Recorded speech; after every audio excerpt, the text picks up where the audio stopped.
Hi guys, so my name is Danielle and I'm a nurse here in the emergency department. Today I'm going to talk to you a little bit about tPA and our use of it in ischemic strokes. We do have some objectives. We're going to identify the difference between ischemic and hemorrhagic stroke, define tPA and its mechanism of action, list the criteria for administration of tPA, and also list the contraindications for the use of tPA. So, just a little background, approximately 975,000 Americans each year suffer a stroke. It is the fifth leading cause of death and the first leading cause of disability worldwide. Uh, tPA is the gold standard of care for ischemic stroke, so that's why we use it here in our facility. Hemorrhagic versus ischemic. Obviously, hemorrhagic occurs when there is a weakened blood vessel and it ruptures, so there is bleeding on the brain that is causing the symptoms. Ischemic is the result of an obstruction within a blood vessel supplying blood to the brain, so it's actually a blockage, and those account for 87% of all strokes, so most strokes. Treatment options for ischemic stroke include the gold standard, which is the IV tPA or the clot busting medicine that we're going to talk about today. Mechanical thrombectomy, which is the mechanical disruption or removal of the clot. And then, if the patient is not a candidate for those two, they can just do medical management, which is where they monitor the vital signs and prevent a secondary stroke. Tissue plasminogen activator, or tPA, is a serine protease originally cultured from human melanoma cells. It is now obtained as a product of recombinant DNA.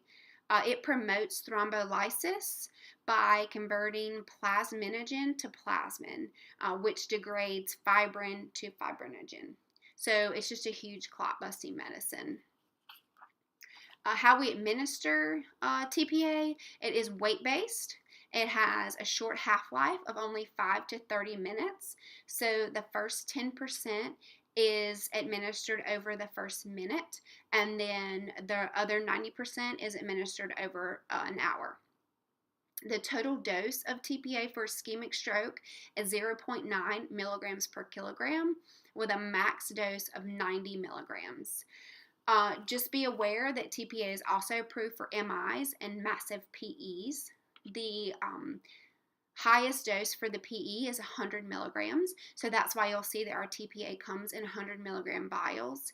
So with stroke, even if you give the maximum dose of 90, you will always be wasting 10 milligrams or 10 mLs. So you'll just need to make sure that you pull that for the vial, from the vial before you hang the medication.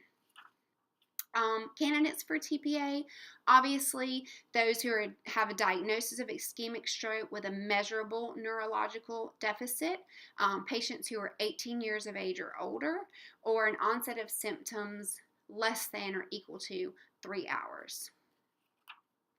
There are what they call absolute and relative contraindications for tPA. The absolute contraindications are things that would completely rule out the patient from getting tPA. The relative contraindications are up to the family and physician to decide if they still want the patient to receive the medication. So our absolute contraindications include acute or a history of intracranial hemorrhage, severe uncontrolled hypertension, thrombocytopenia, serious head trauma, or a stroke in the previous 3 months, and anyone who is on anticoagulation therapy. So anyone who has already taken Coumadin, Brilinta, Pradaxa, or any of those anticoagulation medicines. The relative contraindications include advanced age, which they consider to be greater than 75, mild or improving stroke symptoms, severe stroke or coma, recent major surgery or GI bleeding, a recent heart attack, a seizure at the onset of the stroke, or dementia. So side effects for the tPA, obviously, One of the most serious is bleeding. Minor bleeding happens in about 25% of cases, and that includes like nose bleeding or bleeding from the gums, those kind of things. Only about 1% of people have intracranial hemorrhage after receiving the tPA. Nausea and vomiting can also be some side effects, so just make sure that you monitor your patient for that and give any antiemetics if those are warranted. Angioedema is also a very serious side effect of tPA, and it is increased in your patients who are also on ACE inhibitors. So that's why it's super important to get a medication list from the patient or the family and see what medications they are on prior to giving the medicine. So that was just a quick little discussion on tPA here. What we're going to do now is just a quick little case study. I'm just going to give you a little background on a patient who may present to our ER.